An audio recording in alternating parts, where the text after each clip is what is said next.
Health Conference YouTube channel. It's so good to have you here. Happy International Day of Zero Tolerance of Female Genital Mutilation. You're welcome here today. Trust me, I've got something interesting to share with you today. You may be wondering what's she doing here on a Thursday. Today is not Friday. Yeah, I know, but I just had to pop in quick and share this with you because today marks 6th of January marks International Day of Zero Tolerance of Female Genital Mutilation, FGM. And trust me, I am not here alone. Yeah, I'm excited. I'm here with a special guest, and I just can't wait to unleash the youth power. Stay tuned as we go.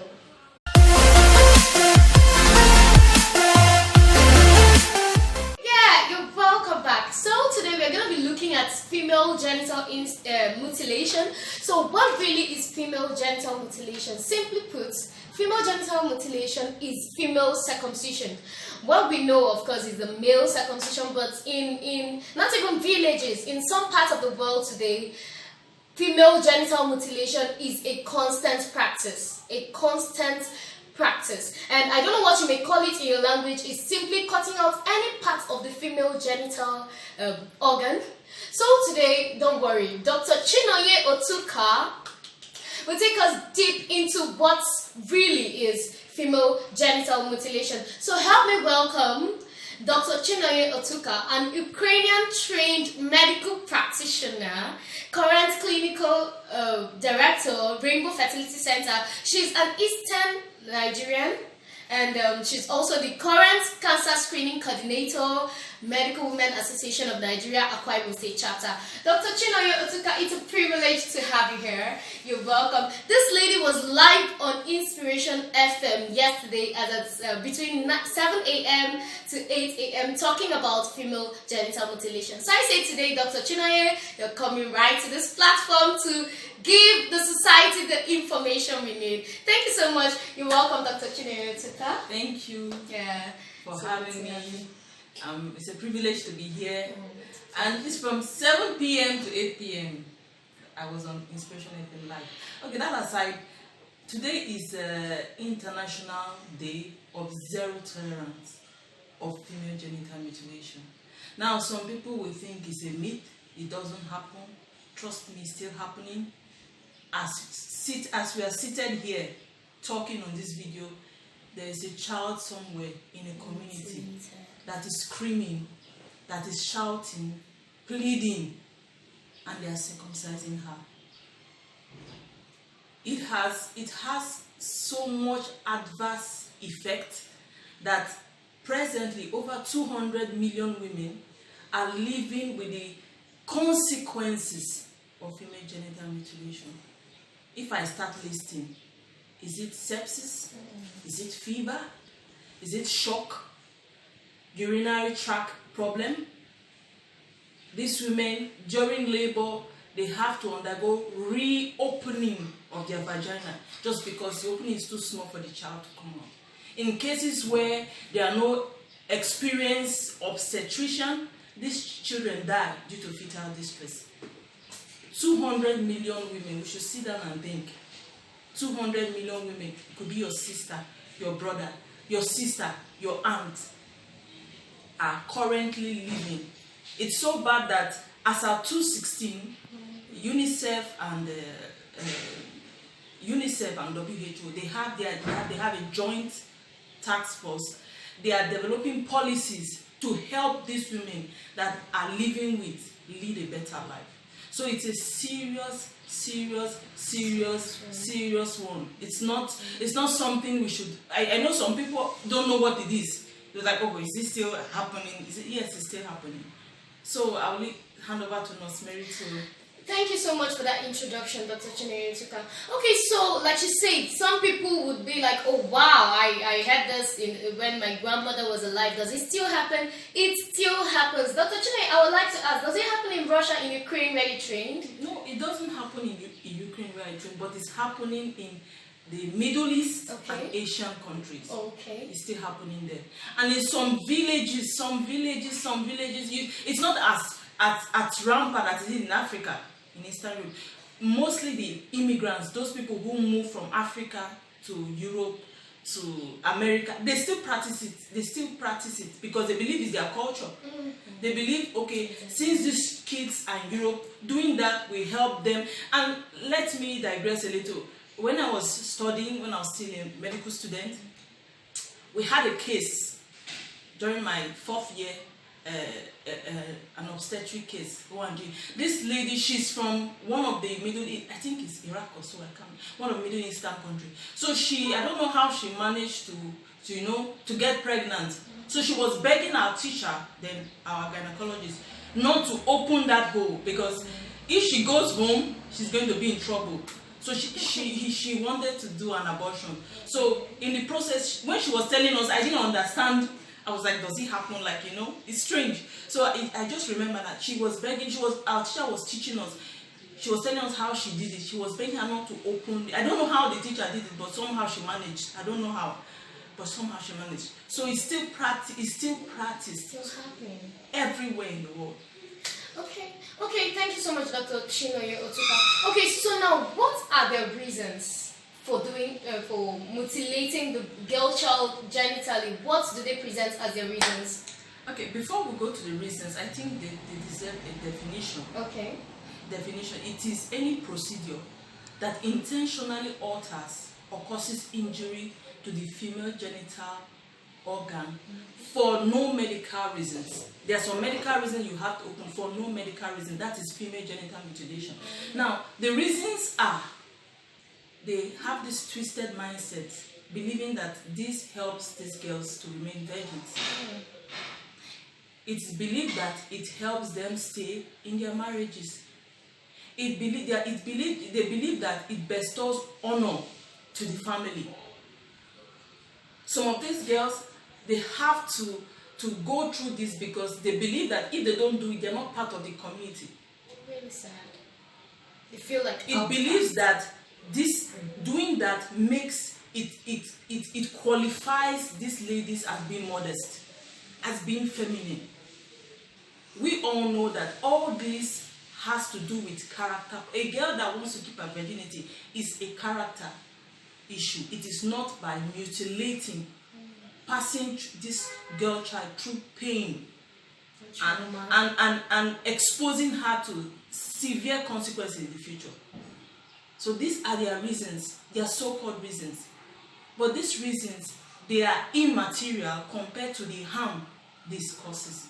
So these are the reasons they feel that these girls should go through this mutilation. Okay. And the sad thing is that unlike other gender-based violence, the male are the perpetrators. But this one, the females, their mothers, grandmothers, aunts, they're the ones carrying these ladies and going. Most of them are the circumcisers. You understand? So it's really sad. It's a really sad situation. Okay, so it's a case of ignorance because obviously none of those reasons can be achieved from female genital mutilation. True. Okay, so can we understand female genital mutilation more by looking at the types? Can you help us with the types? There are 4 types of FGM. Okay. Type 1 is called clitoridectomy. Now, you will ask what is clitoridectomy. Ectomy means removal. Clitorid is the clitoris. Yeah. Now, every woman has a clitoris. It's the sensitive part in your genital organ. Genital organ is like a smile. There's an upper part that is like covered with something like a cup. That is the clitoris. So that they remove that part, thinking that it makes these women not to achieve orgasm. So when they don't achieve orgasm, it keeps them in the house. That is clitoridectomy. Now the second type, it's called excision, whereby that small part is being removed, like this is, yes, that small part is removed, and the labia minora, the one inside, like the lips, there are 2 lips in the inside lip and the outside lip. So excision is when the inner lip and or sometimes the outer lip is being removed. Then the type 3 is infibulation, whereby the entire vaginal opening is being narrowed. Just imagine that, narrowed. Like the entire opening, just close it, only leave a small hole. Then the last one is not classified. It is any manipulation done to the vagina, be it piercing, scraping, catheterizing, whatever it is, it's unclassified. So these are the 4 classes of female FGM: clitoridectomy, excision, infibulation, and others. Thank you so much, Dr. Chinonye OTUKA. So you see the grading, they even have the some can say, okay, I want to stop at this level, some at, and I'm sure they will get to infibulation. Most just to people achieve do infibulation, thinking that you have to yeah, do the best to get the best. to get the best, yeah. Okay, so what can you state the population at risk? Yeah, the population at risk are young girls between the age of infancy to 15 years old. They are mainly female. Children, minors. That's why it's a human right violation. It's a human right violation. It should not, it's no longer practiced. It's no longer. There's a no to FGM. It's no longer practiced. It's a human right violation. Zero tolerance to human rights. As presently, 1 million ladies, girls are at risk of FGM. So it's not getting better. That is why we need this awareness. That's why we're in this campaign. This year's theme is unleashing the youth power. The place of the youth, young men, to stand up and say, no. You're not touching my sister, you're not touching my mother, you're not touching my grandmother, you're not touching my aunt. The young women, they stand up, women group, men group, youths in the community stand up, because this is our practice in secrecy, whereby a small minority will hide it. But if the youth in that community stand up and say, you're not doing this to my sister, youths have power. Don't underestimate the power of youth. They can come together and bring down a nation and build a nation. Change laws. They can change laws. They can change. So that's what we are holding on to. There's campaign everywhere.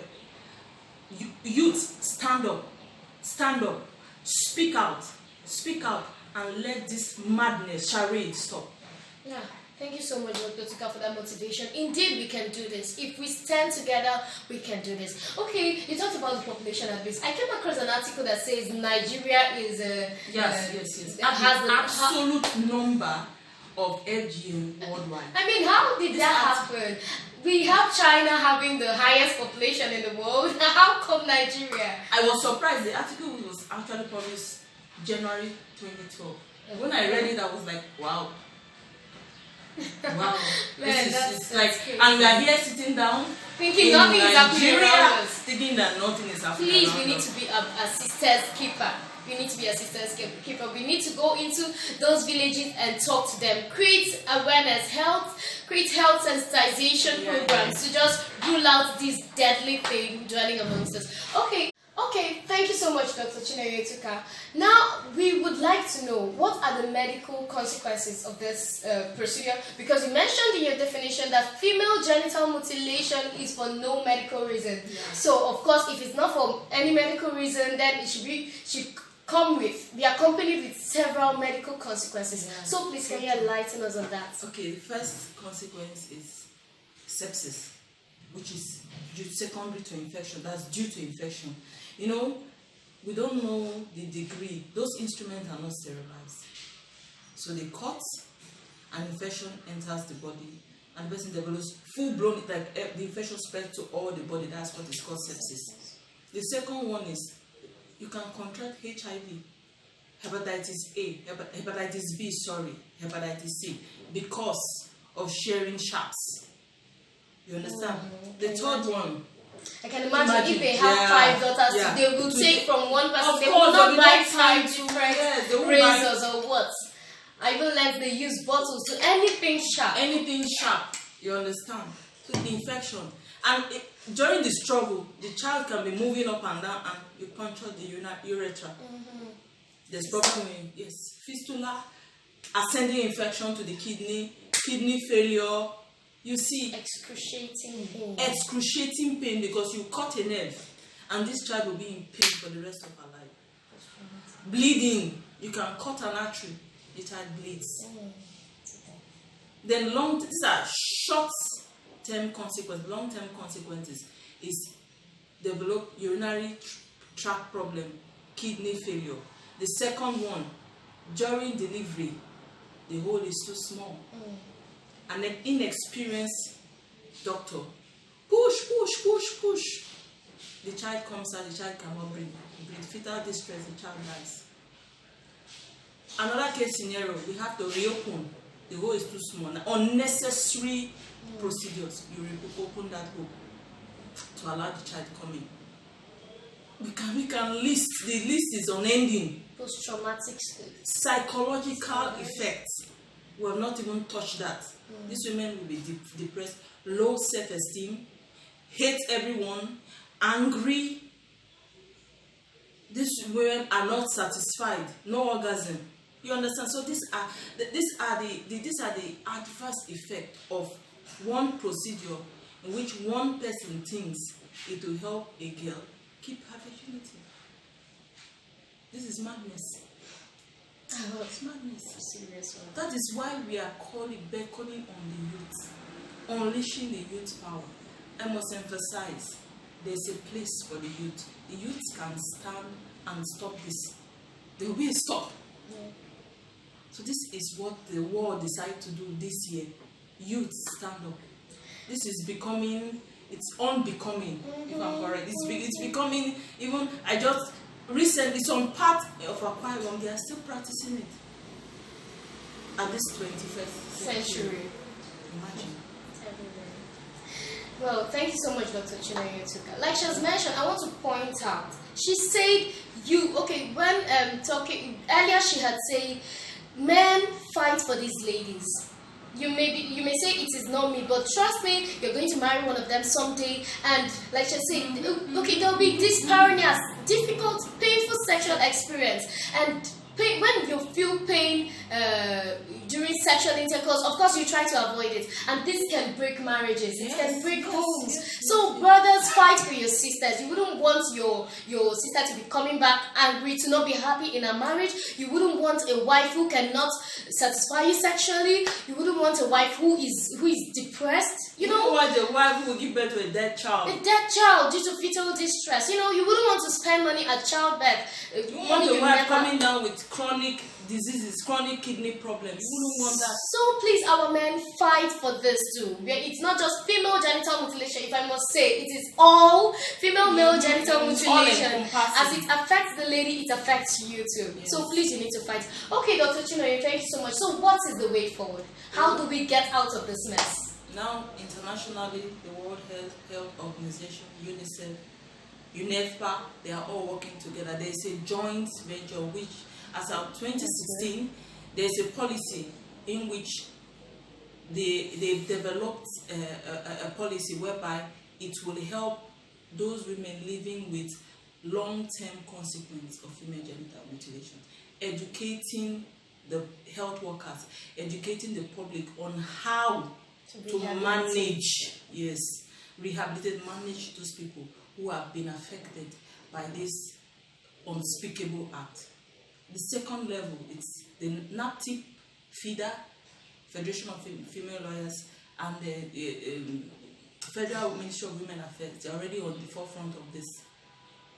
Then you come down to the community level, the youth leaders, the kings, women leaders, men leaders, whatever leader you are, it's time to speak up. It's time to call your people to order. It's time to speak against this. It's time to end this brutal tradition. The level of the family, mothers, grandmothers, aunts, do not allow your daughters to pass through this horrible. You see, there's them screaming. Imagine just one scissor cut on your body. Imagine how painful it is. Not talk of someone trying to cut off something that is very sensitive, that has nerve supply. Imagine the pain. So mothers, fathers, do not carry your daughters. If they want to excommunicate them from the, let them. On a long run, it will be better. She'll have a better life than what they want to give to them. Then calling on religious leaders, pastors. This is time to educate your members. You understand? We can only stop this when we work together. Pastors, members, listen to them. In different group leaders, singles fellowship, whatever fellowship you acquire, they listen to you. People speak up. The world needs to know. This needs to stop. If you hear anywhere they are doing it, you can call NAPTIP. The number is online. FIDA, Federation of Women Lawyers, you can call Federal Ministry of Women Affairs. They are in forefront of this. They are NGOs that are working together, fighting against this. So please, it's unleashing the youth power. We are all youths. Please, let us speak up. Let us end this madness, shall we? Let's end this. Thank you so much, Dr. Chinonye OTUKA. Like she has mentioned, different organizations, governmental, non-governmental, they are just waiting to receive a call. So the contribution you can make is to just notify them, and they'll make move without hesitation to address the situation. So please, we just need to work together in fighting against this. It comes with no medical benefits, no health benefits at all. And there is a phenomenon in this called medicalization, in which they think a doctor or a health worker performing this circumcision makes it safer. That's madness. That's madness. So if you're a health worker, you're a nurse, a doctor, whatever capacity you are functioning in, please, it doesn't make it safer. It doesn't make it better. Please, it should stop. The phenomenon of medicalization is nonsense. It should stop. Thank you so much, Dr. Chinonye OTUKA. I just felt like we could stay here all day. Yeah, Dr. Chinonye OTUKA, you've done so much good. We are blessed to have you. We'd like to have you on this platform again. So please, once again, happy International Day of Zero Tolerance of Female Genital Mutilation to you. And watch me on Planet Radio today, 6 p.m. Listen to me 6 p.m. FM 101.1. Okay. Please don't miss it. You need it. If you think you don't need it, a sister need it. If you think she doesn't need it, a friend, someone, a neighbor, even who you consider as an enemy needs this. So please, we need to stop this. We need to fight at once to make this stop for good. Thank you so much for watching. Please subscribe to this channel if you haven't. Share, because this information is one very vital one. So please do someone some good by sharing this video. Thank you so much. See you next Friday. Bye-bye. Bye-bye.